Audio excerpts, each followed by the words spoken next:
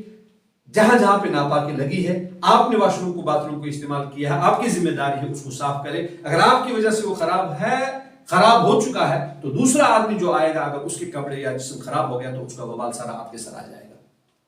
تیسری بات میں نے بڑی اہم بتائی. چوتھی ایک اہم بات میں آپ سے عرض کروں گا, وہ یہ ہے کہ جب آپ کموڈ پہ بیٹھ جائیں گے, پیغمبر علیہ السلام نے منع فرمایا ہے سخت چیز پر پیشاب نہیں کرنا چاہیے, پتھر پر پیشاب نہیں کرنا چاہیے. کیوں؟ اس سے پیشاب کی چھینٹیں لگ جاتی ہیں. اس سے پیشاب کی کیا چھینٹیں انسان کے جسم کو لگ جاتی ہیں.